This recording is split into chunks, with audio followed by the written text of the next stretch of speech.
नमस्कार दोस्तों, आप सभी का एक बार फिर से मैं तहे दिल से अपने YouTube चैनल वेंकटेश एच पुजार में स्वागत करता हूं। तो आज मैं आप सभी को और एक नए डेस्टिनेशन, नए लोकेशन की तरफ लेके जा रहा हूं, जो कि है दक्षिणा काशी कळशेश्वरा स्वामी टेम्पल, कळसा, चिकमंगलुरु। तो ये जो मंदिर है, इसका क्या इतिहास है, इसके बारे में कुछ रोचक तथ्य भी आपके सामने मैं बताने जा रहा हूं। तो चलिए शुरू करते हैं।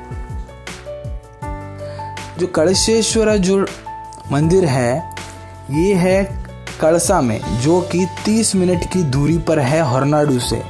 ये जो मंदिर है हिल टॉप पे बनाया गया है, जहाँ पर जो भद्रा नदी है वो बहती है। इस मंदिर के बारे में बहुत सारी कथाएं प्रचलित है, जिनमें से एक है स्कंद पुराण के तौर पर मैं आपको बता रहा हूँ कि माना जाता है कळसा को जो है दक्षिण काशी बोला जाता है, क्योंकि काशी में जितने भी मंदिर हैं वो आपको यहाँ भी देखने को मिलते हैं, तो इसलिए इसको दक्षिण काशी बोला जाता है। और एक कथा के अनुसार माना गया है, जब भगवान शिव और पार्वती जी की शादी हो रही थी तो क्या हुआ था, बहुत सारे देवी देवताओं उस शादी को अटेंड करने के लिए गए हुए थे। तो क्या उस टाइम पे क्या हो गया था, जो पृथ्वी था उसका जो बैलेंस है वो बिगड़ गया था, एक तरफ पूरा रोटेट हो गया था। तो ऐसे समय में भगवान शिव ने जो मुनि थे, ऋषि मुनि थे अगस्त्य, उनको बोला था आप दक्षिण की तरफ जाइए और ये पृथ्वी को बैलेंस कीजिए। लेकिन वहाँ जाने के बाद जो मुनि है अगस्त्य जी, उन्होंने भगवान शिव शंकर से रिक्वेस्ट किया कि वो जो शादी है शिव पार्वती की उसको देखना चाहते हैं। तब क्या किया, भगवान शिव ने उनको ऐसा वरदान दिया कि तुम दुनिया के किसी भी कोने में रहो, वहाँ से तुम ये शादी को विटनेस कर सकते हो, देख सकते हो। तो उसके बाद क्या हुआ, जो मुनि थे वो अगस्त्य वहीं पे रह गए और वहाँ पर फिर उन्होंने शिवलिंग की स्थापना की।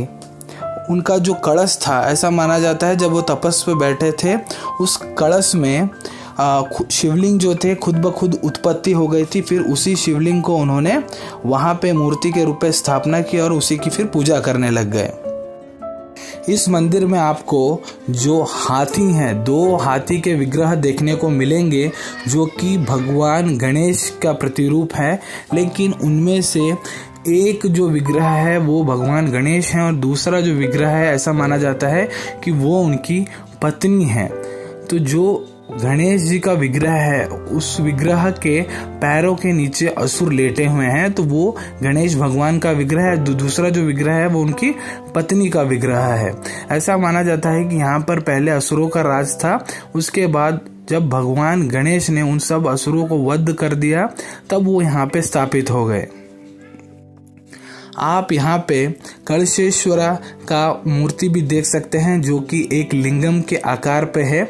ऐसा माना जाता है अगस्त्य मुनि जो हैं, जो उनका कलश था उसमें शिवलिंग की स्थापना हो गई थी और उसी को फिर उन्होंने शिवलिंग की स्थापना जिस कलश में हुई थी उसको वहाँ पे उन्होंने स्थापित किया और उनकी पूजा करने लग गए। इसीलिए इसको कळशेश्वरा बोला जाता है। कलश में शिवलिंग की उत्पत्ति हुई है, इसलिए इसको कळशेश्वरा बोला जाता है। मैं यहाँ पे कैसे पहुँचा, तो मैं यहाँ पे आया था अपने दोस्त के एक शादी का रिसेप्शन अटेंड करने आया था। तो बीच रास्ते में मुझे ये मंदिर मिला और मैंने इस मंदिर के बारे में सुना था। बहुत पुराना मंदिर है, बहुत अच्छा इतिहास है इस मंदिर का, तो हम लोग देखने को आ गए। तो मैं आया था गदग से उडुपी, उडुपी से फिर मैं आया कारकाल बस से, कारकाल से फिर हम लोगों ने टैक्सी करी, फिर हम आए कळसा में। तो आते वक्त हम लोगों को बहुत सारे होम स्टेज, रिसोर्ट और चाय का बागान, कॉफ़ी का बागान, बहुत सारे पर्वतीय दृश्य देखने को मिले और बीच रास्ते में ही कुद्रेमुखा नेशनल पार्क भी है और बहुत सारे अच्छे अच्छे दृश्य हमको देखने को मिले। अब आते हैं हमारे टॉपिक पे फिर से।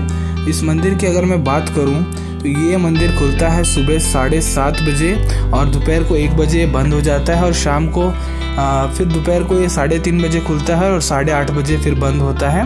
हर रोज़ यहाँ पे अन्नदान किया जाता है, मतलब जो भी भक्त लोग आए होते हैं उनको प्रसाद दिया जाता है, खाना दिया जाता है।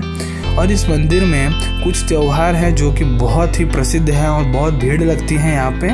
उनमें से एक है शिवरात्रि, दूसरा है गिरिजा कल्याण उत्सव और यहाँ पे जात्रा का उत्सव जो होता है वो बहुत ही धूमधाम से मनाया जाता है।